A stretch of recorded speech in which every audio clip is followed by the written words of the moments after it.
ওবায়দুল কাদের সাহেব কয়েকবার বলেছেন আওয়ামী লীগ ক্ষমতা থেকে বিদায় নিলে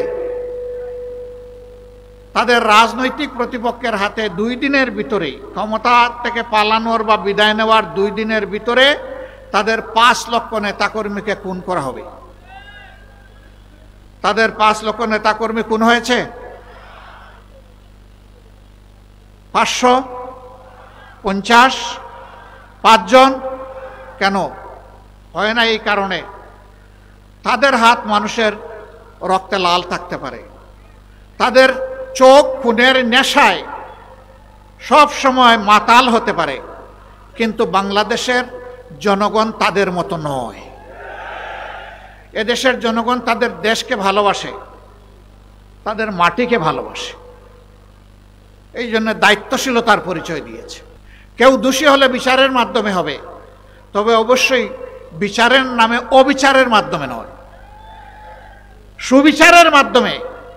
কেউ যদি অপরাধ করে তাকে শাস্তি দিতে হবে। বিগত সরকার সুবিচারকে নির্বাসনে পাঠিয়েছিল, এই জন্য এই বিচারপতিরা দম্ভভরে বলতে পেরেছিল যে আমরা শপথবদ্ধ রাজনীতিবিদ। এই কথার যারা প্রতিবাদ করেছিল সেই আইনজীবীদেরকে পরবর্তী পর্যায়ে হেনস্থ করা হয়েছে, অথচ এই আইনজীবীদেরকে পুরস্কৃত করার কথা ছিল।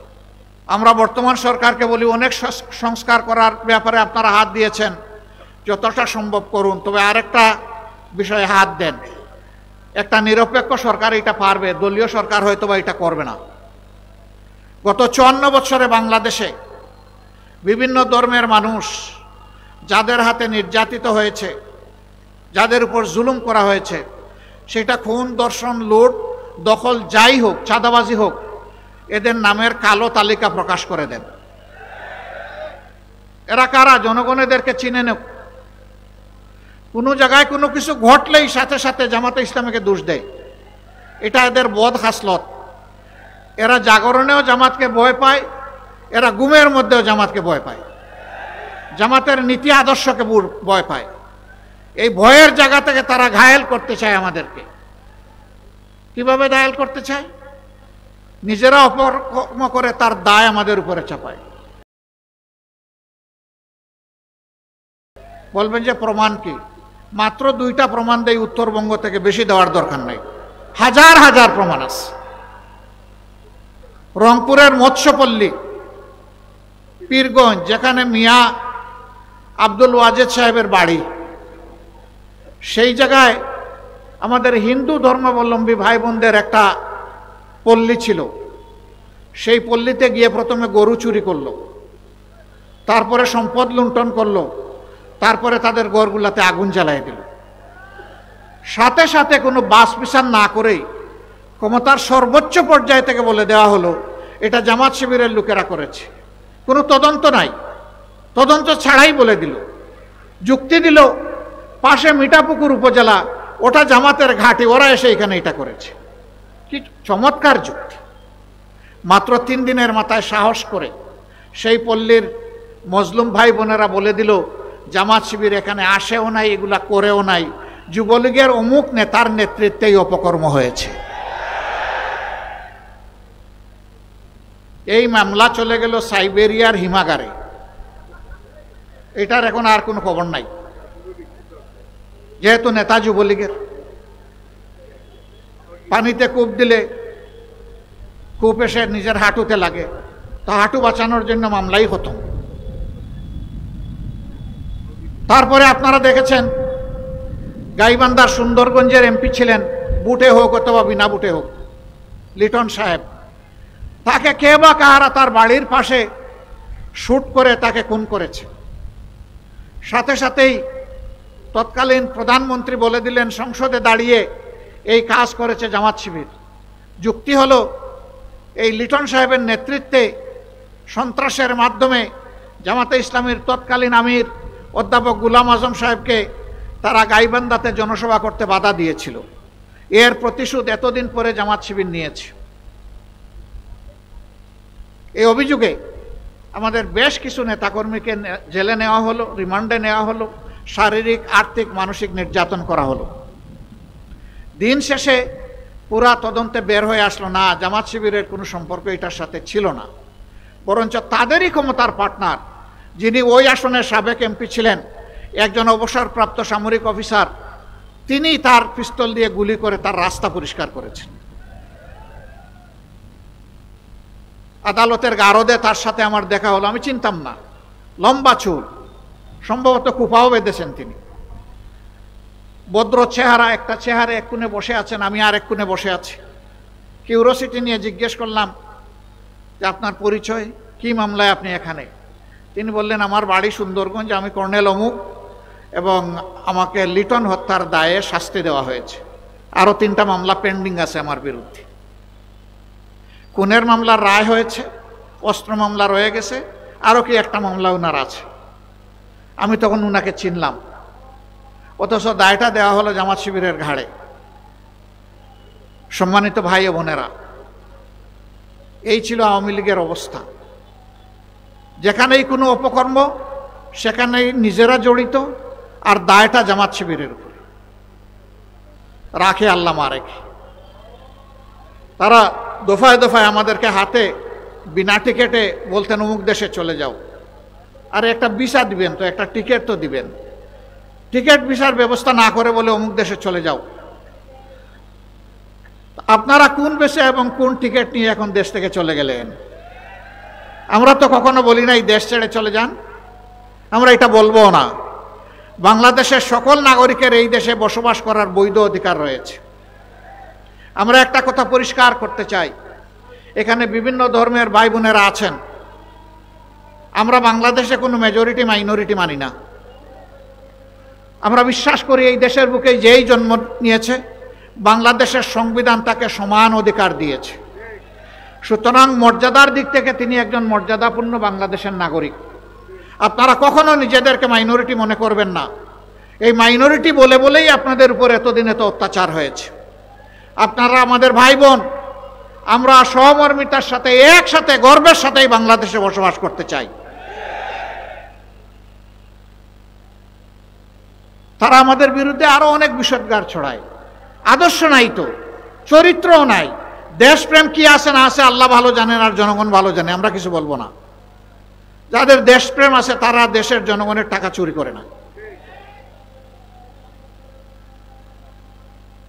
সম্মানিত ভাই বোনেরা, তারা বলে জামাতে ইসলামী ক্ষমতায় গেলে নারী সমাজকে ভয় দেখানোর জন্য বলে যে তোমাদেরকে ঘরের ভিতরে আটকায় ফেলবে, বের হতে পারবে না। দেখেন, প্রমাণ দেখেন, ডান দিকে এখানে পুরুষদের আলহামদুলিল্লাহ গ্যাদারিং, বাম দিকে আমাদের বোনদের গ্যাদারিং। তারা ঘর থেকে বের হয়ে আসে নাই?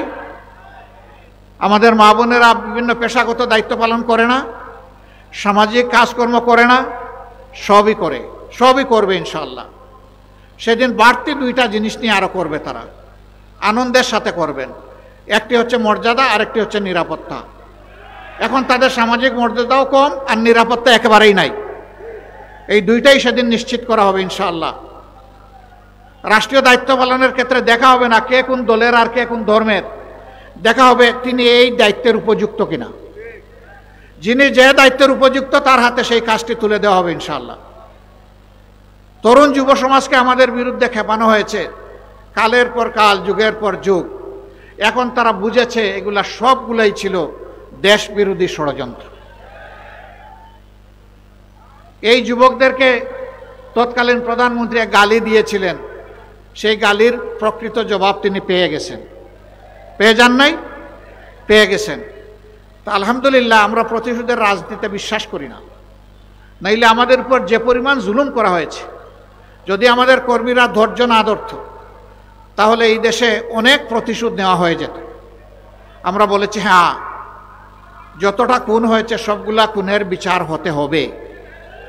বন্ধুরা, আপনারা কিন্তু আবার লিখবেন না যে খুনের বিচার করব। মাঝে মাঝে কিন্তু মিডিয়ার বন্ধুগণ আমার কথাকে বদলাইয়া বলেন খুনের বিচার করব। আমি বিচার করার কে? আমি কি বিচারক? বিচারকের আসনে বসে যারা বিচারক তারা বিচার করবে। আমরা বলছি বিচার হতে হবে, এই বিচার আমরা দাবি করি। খুনের বিচার যদি না হয় তাইলে খুনের সংস্কৃতি বন্ধ হবে না। লুটপাটের বিচার যদি না হয় লুটপাটের সংস্কৃতি বন্ধ হবে না। চাঁদাবাজদের বিচার যদি না হয় চাঁদাবাজি বন্ধ হবে না। ঘুষখোরের বিচার যদি না হয় ঘুষখোরি বন্ধ হবে না। সুতরাং সকল অন্যায়ের বিচার হতে হবে। এ বিচার আমরা দাবি করি, কিন্তু তাই বলে আইন কেউ হাতে তুলে নেও এটাও আমরা পছন্দ করি না। আইন আইনের গতিতে চলবে, বিচার করতে গিয়ে কোনো অবিচার হোক ওটাও আমরা চাই না। আমরা চাই ন্যায় বিচারের মাধ্যমে যার যেটা পাওনা সেজন্য সেটা পেয়ে যায়। এইরকম একটা বাংলাদেশ আমরা গড়তে চাই। আমাদের সন্তানদেরকে আমরা আশ্বস্ত করতে চাই, তোমরা যে বৈষম্যহীন বাংলাদেশের স্লোগান দিয়ে বলেছিলে উই ওয়ান্ট জাস্টিস, আমরা তোমাদের সাথে আছি, আমরা তোমাদেরকে ভালোবাসি, তোমাদের অবদানের জন্য আমরা তোমাদের কাছে কৃতজ্ঞ এবং তোমাদেরকে আমরা শ্রদ্ধা করি। তোমরা আমাদের অহংকার, তোমরা আমাদের গর্ব। আগামীর বাংলাদেশ ইনশাল্লাহ আমরা তোমাদের হাতে তুলে দিতে চাই। আমরা তোমাদের পাশে থেকে দোয়া করতে চাই, সাহায্য করতে চাই। মরার আগে আমরা দেখে যেতে চাই আমার প্রিয় বাংলাদেশ সাম্য এবং সৌহার্দ্যের বাংলাদেশ। আমার প্রিয় বাংলাদেশ একটা মানবিক বাংলাদেশ। এই মানবিক বাংলাদেশের জন্যই আমাদের সংগ্রাম, আমাদের সাধনা। এই সংগ্রামে আমরা আপনাদের সকলকে পাশে চাই, সাথে চাই। এই সংগ্রাম তখনই সফল হবে যখন আল্লাহর দেওয়া বিধান অনুযায়ী মানুষ ন্যায় বিচার পাবে। আল্লাহর দেওয়া বিধানের বাইরে কেউ ন্যায় বিচার নিশ্চিত করতে পারবে না, পারে নাই। আল্লাহর দেওয়া বিধান সমস্ত সৃষ্টির জন্য, শুধু মানুষের জন্য না। সমস্ত ধর্মের জন্য, নির্দিষ্ট কোনো ধর্মের জন্য না। যারাই মানুষ তাদের জন্য আল্লাহর এই সাম্যের বিধান। আমরা সেই বিধানের বাংলাদেশ গড়তে চাই। এইখানে বিভিন্ন ধর্মের ভাইয়েরা এখানে বক্তব্য রেখেছেন। জামাতের কাছে তারা প্রত্যাশা ব্যক্ত করেছেন। আপনারা দোয়া করুন যে এই কথাগুলো আমাদের মুখ দিয়ে বের হয় আমরা যেন সেই কাজগুলো করতে পারি। আমরা যেন জাতির সাথে প্রতারণা, ধোঁকাবাজি না করি। আমরা যেন জীবন দিয়ে হলে আমাদের কথা রক্ষা করতে পারি। আমরা যেন অন্যায়ের কাছে মাথা নত না করি, বরঞ্চ আমাদের মাথাটা বারবার নত হোক শুধু সৃষ্টিকর্তা আল্লাহ তাআলার কাছে। মহান আল্লাহ আমাদের সহায় হন। আপনারা কষ্ট করে সবাই এসেছেন, সবাইকে আমার পক্ষ থেকে ধন্যবাদ, কৃতজ্ঞতা এবং অভিনন্দন। আমাদের সালাম নিয়ে ঘরে ঘরে পৌঁছে যাবেন। শান্তি, সাম্য এবং মানবিকতার এই আবেদন, এই দাওয়াত নিয়ে, কোরআনের দাওয়াত নিয়ে আপনারা ঘরে ঘরে পৌঁছে যাবেন। দিনাজপুরের একটা ঘরও যেন এই দাওয়াতের বাইরে না থাকে, আমি আপনাদের কাছে সেই আহ্বান জানাবো।